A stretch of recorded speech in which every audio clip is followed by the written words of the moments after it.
Deutéronome, chapitre 18. Les prêtres, les Lévites, toute la tribu de Lévi, n'auront ni part ni héritage avec Israël.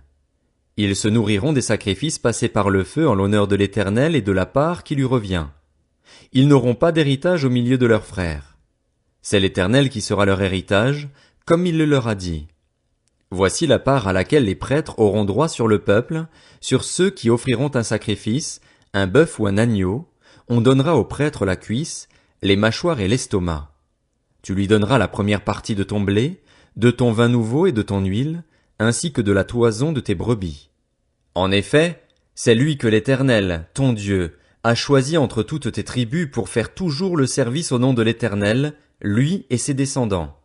Lorsque, de son plein gré, un Lévite quittera l'une de tes villes, l'endroit où il habite en Israël, pour se rendre à l'endroit que l'Éternel choisira et y faire le service au nom de l'Éternel, ton Dieu, comme tous ses frères les Lévites qui se tiennent là devant l'Éternel, il recevra pour sa nourriture une portion égale à la leur.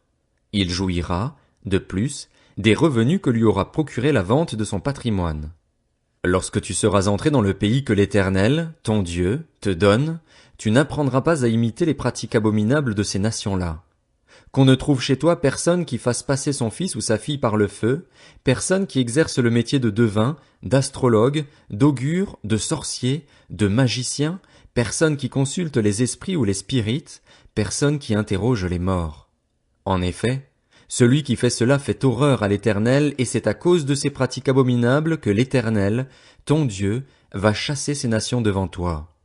Tu seras tout entier à l'Éternel, ton Dieu. En effet, les nations que tu vas chasser écoutent les astrologues et les devins, mais à toi, l'Éternel, ton Dieu, ne le permet pas. L'Éternel, ton Dieu, fera surgir pour toi et du milieu de toi, parmi tes frères, un prophète comme moi. C'est lui que vous devrez écouter.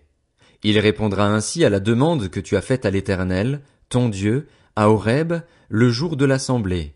Tu disais: je ne veux plus entendre la voix de l'Éternel, mon Dieu, ni voir ce grand feu, afin de ne pas mourir. L'Éternel m'a dit: ce qu'ils ont dit est bien. Je ferai surgir pour eux, du milieu de leurs frères, un prophète comme toi. Je mettrai mes paroles dans sa bouche et il leur dira tout ce que je lui ordonnerai. Si quelqu'un n'écoute pas mes paroles, celles qu'il dira en mon nom, c'est moi qui lui en demanderai compte. Mais si un prophète a l'arrogance de dire en mon nom une parole que je ne lui ai pas ordonné de dire ou parle au nom d'autres dieux, il sera puni de mort. Peut-être diras-tu dans ton cœur: comment reconnaîtrons-nous la parole que l'Éternel n'aura pas dite? Quand ce que dira le prophète n'aura pas lieu et n'arrivera pas, ce sera une parole que l'Éternel n'aura pas dite. C'est par arrogance que le prophète l'aura dite. N'aie pas peur de lui. Deutéronome, chapitre 19.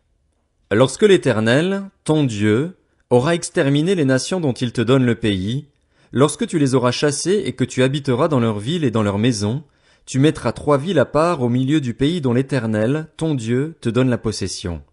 Tu établiras des routes pour y aller et tu diviseras en 3 parties le territoire que l'Éternel, ton Dieu, va te donner en héritage. Ce sera le cas afin que tout auteur d'un homicide puisse s'enfuir dans ces villes. Cette loi s'appliquera au meurtrier qui s'enfuira là pour sauver sa vie après avoir involontairement tué son prochain, sans avoir été son ennemi auparavant. C'est le cas, par exemple, d'un homme qui va couper du bois dans la forêt avec un autre homme. La hache en main, il s'élance pour abattre un arbre. Le fer se détache du manche, atteint le compagnon de cet homme et lui donne la mort. Alors l'homme pourra s'enfuir dans l'une de ces villes pour sauver sa vie. Cela permettra d'éviter que le vengeur du sang, échauffé par la colère et poursuivant l'auteur de l'homicide, ne finisse par l'atteindre s'il y avait beaucoup de chemin à faire, et ne frappe mortellement un homme qui ne mérite pas la mort, puisqu'il n'était pas l'ennemi de son prochain auparavant. C'est pourquoi je te donne l'ordre de mettre 3 villes à part. L'Éternel, ton Dieu, va élargir tes frontières comme il l'a juré à tes ancêtres et te donner tout le pays qu'il a promis à tes ancêtres de te donner, pourvu que tu respectes tous les commandements que je te prescris aujourd'hui en les mettant en pratique, en aimant l'Éternel, ton Dieu, et en marchant toujours dans ses voies. Tu ajouteras alors encore 3 villes à ces 3-là, afin que le sang innocent ne soit pas versé au milieu du pays que l'Éternel, ton Dieu, te donne en héritage et que tu ne te rendes pas coupable de meurtre.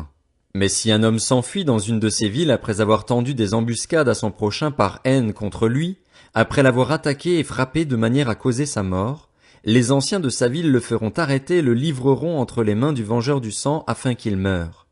Ton regard sera sans pitié envers lui. Tu feras ainsi disparaître d'Israël le sang innocent et tu seras heureux. Tu ne reculeras pas les bornes de ton prochain, celles qu'ont posées tes ancêtres, dans l'héritage que tu auras au pays dont l'Éternel, ton Dieu, te donne la possession. Un seul témoin ne suffira pas contre un homme pour constater un crime ou un péché, quel qu'il soit, un fait ne pourra être établi que sur la déposition de 2 ou de 3 témoins. Lorsqu'un faux témoin se dressera contre quelqu'un pour l'accuser d'un crime, les 2 hommes en contestation comparaîtront devant l'Éternel, devant les prêtres et les juges alors en fonction. Les juges feront avec soin des recherches. Le témoin est-il un faux témoin? A-t-il fait une fausse déposition contre son frère? Alors vous le traiterez comme il avait l'intention de traiter son frère. Tu extirperas ainsi le mal du milieu de toi.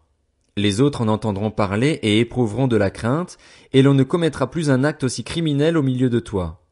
Ton regard sera sans pitié, œil pour œil, dent pour dent, main pour main, pied pour pied. Deutéronome, chapitre 20.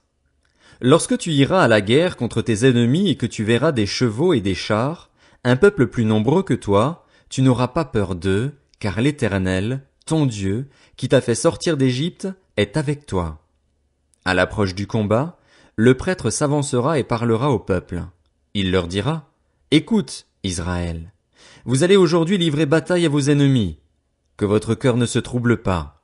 N'ayez pas peur, ne vous laissez pas effrayer, ne soyez pas épouvantés devant eux, car l'Éternel, votre Dieu, marche avec vous pour combattre vos ennemis, pour vous sauver.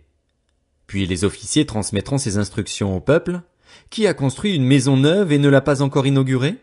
Qu'il s'en aille et retourne chez lui, de peur qu'il ne meure dans la bataille et que ce ne soit un autre qui l'inaugure. Qui a planté une vigne et n'en a pas encore joui? Qu'il s'en aille et retourne chez lui, de peur qu'il ne meure dans la bataille et que ce ne soit un autre qui en jouisse. Qui est fiancé à une femme et ne l'a pas encore épousée? Qu'il s'en aille et retourne chez lui, de peur qu'il ne meure dans la bataille et que ce ne soit un autre qui l'épouse. Les officiers continueront à transmettre ces instructions au peuple. Qui a peur et manque de courage? Qu'il s'en aille et retourne chez lui, afin que ses frères ne se découragent pas comme lui. Quand les officiers auront fini de parler au peuple, ils placeront les chefs des troupes à sa tête. Quand tu t'approcheras d'une ville pour l'attaquer, tu lui offriras la paix. Si elle accepte la paix et t'ouvre ses portes, tu imposeras corvée et esclavage à tout le peuple qui s'y trouvera. Si elle n'accepte pas de faire la paix avec toi et qu'elle veuille te faire la guerre, alors tu l'assiégeras. Et une fois que l'Éternel, ton Dieu, l'aura livré entre tes mains, tu feras passer tous ces hommes au fil de l'épée. En revanche, tu prendras pour toi les femmes, les enfants, le bétail, tout ce qui sera dans la ville, tout son butin, et tu mangeras le butin de tes ennemis que l'Éternel, ton Dieu, t'aura livré. C'est ainsi que tu agiras envers toutes les villes qui sont très loin de toi et ne font pas partie de ces nations-ci. Mais dans les villes des peuples dont l'Éternel, ton Dieu, te donne le pays pour héritage, tu ne laisseras la vie à rien de ceux qui respirent. Oui, tu extermineras ces peuples, les Hittites, les Amoréens, les Cananéens, les Phéréziens, les Héviens et les Jébusiens, comme l'Éternel, ton Dieu, te l'a ordonné, afin qu'ils ne vous apprennent pas à imiter toutes les pratiques abominables auxquelles ils se livrent en l'honneur de leur Dieu, et que vous ne péchiez pas contre l'Éternel, votre Dieu. Si tu fais un long siège pour t'emparer d'une ville contre laquelle tu es en guerre, tu ne détruiras pas les arbres en y portant la hache. Tu t'en nourriras, mais tu ne les abattras pas. En effet, l'arbre des champs est-il un homme pour être assiégé par toi? En revanche, tu pourras détruire et abattre les arbres dont tu sauras qu'ils ne servent pas à la nourriture, et les utiliser pour construire des retranchements contre la ville qui te fait la guerre, jusqu'à ce qu'elle capitule.